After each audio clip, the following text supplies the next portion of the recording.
السلام علیکم ناظرین، آج کی ویڈیو میں آپ سب کو خوش آمدید کہتے ہیں۔ تو ناظرین، جیسا کہ ہم نے دیکھا کہ ڈرامہ سیریل کرولوس عثمان کا سیزن 2 جس تیزی سے دکھایا گیا، تو اب یہ سیزن اپنے اختتام کو پہنچ چکا ہے۔ سیزن 2 میں 1287 عیسوی کے آس پاس کے حالات دکھائے گئے ہیں۔ تاریخی کتب کے مطابق عثمان غازی 1281 میں کائی قبیلے کے سردار بنے تھے اور 1285 میں ساؤچی بے کے بیٹے بایوجا کی شہادت ہوئی۔ اس کے علاوہ 1287 عیسوی میں نکولا پر حملے کے وقت ساؤچی بے کی شہادت بھی ہو گئی تھی۔ تو ناظرین، اب یہ کہا جا سکتا ہے کہ نکولا کی موت اور ایناگول قلعے کی فتح سیزن 3 میں ہی دکھائی جائے گی۔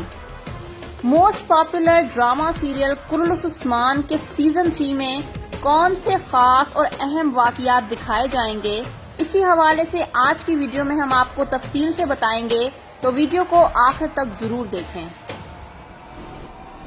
ناظرین، یہ بات تو ہم جانتے ہیں کہ کرولوس عثمان سیریل تاریخی واقعات پر مبنی ہے، تو بات کرتے ہیں سیزن 3 کے حوالے سے۔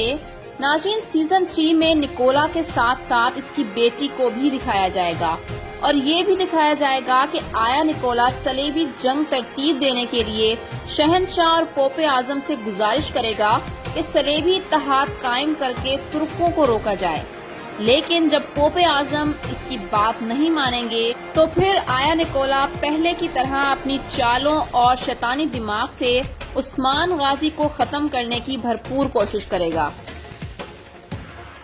ناظرین، اگر تاریخی کتب کے مطابق سیزن 3 کی اقساط دکھائی گئی تو اس سیزن کے آغاز میں ترکمان سرداران کے اتحاد کے ساتھ ساتھ عثمان غازی اور عمر بے کی بیٹی ملہن خاتون کی شادی بھی دکھائی جائے گی، اور اس بات کی سب سے بڑی دلیل یہ ہے کہ جب ایناگول قلعہ فتح ہوا تھا تو اس وقت عثمان غازی کے بیٹے اورحان غازی پیدا ہو چکے تھے، جو کہ ملہن خاتون کے بیٹے تھے۔ اب آپ یقیناً یہ سوچ رہے ہوں گے کہ بالا خاتون تو ملہن خاتون کو پسند نہیں کرتی اور عمر بے بھی ترکمان قبائل کے سردار بننا چاہتے ہیں، تو پھر یہ رشتہ کیسے ہوگا؟ تو ناظرین، آپ کو بتاتے چلیں کہ اس رشتے کی بات بالا خاتون کے والد شیخ ادبالی کریں گے۔ اب آگے بڑھتے ہیں اور بات کرتے ہیں گندوز بے کے حوالے سے۔ تو ناظرین، جیسا کہ سیزن 2 میں ہم نے دیکھا کہ کس طرح عثمان غازی کے بھائیوں نے قربانیاں دے کر اپنے بھائی عثمان غازی کا ہمیشہ بھرپور ساتھ دیا، اور تاریخ اس بات کی گواہ ہے کہ گندوز بے نے بڑے بھائی ہونے کے باوجود کبھی قبیلے کا سردار بننے کی دل میں لالچ نہیں رکھی، حالانکہ وہ سردار بننے کے حقدار بھی تھے۔ اسی لیے یہ ممکن ہی نہیں کہ اتنی قربانیاں دینے کے باوجود گندوز بے جیسے اہم اور تاریخی کردار کو نظر انداز کیا جائے۔ اس حوالے سے آپ کو مزید بتاتے ہیں کہ سیزن 3 میں پروڈیوسر صاحب محمد بزدار گندوز بے کی فیملی کو ہائی لائٹ کر کے دکھائیں گے۔ تو آگے بڑھتے ہیں اور آپ کو مزید آگاہ کرتے ہیں یولاق ارسلان، منگول اور سلجوق سلطنت کے بارے میں۔ تو ناظرین، آپ کو بتاتے چلیں کہ سیزن 3 میں ایک بڑا ٹرننگ پوائنٹ یولاق ارسلان اور منگولوں کے حوالے سے دکھایا جائے گا۔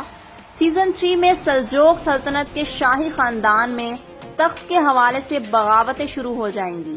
ان بغاوتوں سے فائدہ اٹھانے کے لیے ترکمان قبائل کو ہر ایک اپنی جانب کھینچنے کی کوشش کرے گا، اور اسی کے ساتھ ساتھ یولاق ارسلان بھی کلج ارسلان اور منگولوں کو اعتماد میں لا کر چال چلنے کی پوری کوشش کرے گا، لیکن اس کی یہ چال کامیاب نہیں ہوگی اور کلج ارسلان کے ہاتھوں وہ شہید ہو جائے گا۔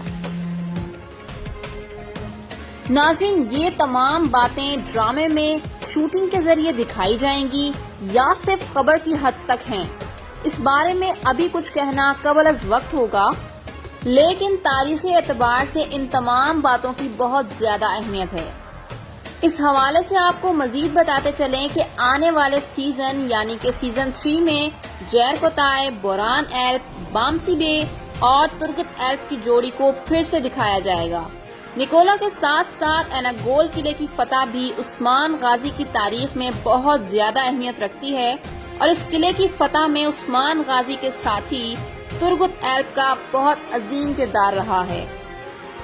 تو ترگت ایلب کے فینس کے لیے بڑی خوشخبری کی بات یہ ہے کہ سیزن 3 میں ترگت ایلب کی واپسی ہوگی، لیکن ترگت ایلب کا کردار چنگیز جوشکن ادا نہیں کریں گے، بلکہ اویونش بیوگ سیلجوک میں حاجی نظام الملک کا کردار ادا کرنے والے اداکار ترگت ایلب کا کردار نبھائیں گے، اور ایک بار پھر سے ڈرامے میں ترگت ایلب اور بامسی بے کی بہترین جوڑی دکھائی جائے گی۔ اور ناظرین، اسی کے ساتھ ہماری آج کی ویڈیو کا اختتام ہوا۔ ویڈیو پسند آئے تو اسے لائک کریں، کمنٹ کریں اور اپنے دوستوں کے ساتھ شیئر بھی ضرور کریں۔ شکریہ۔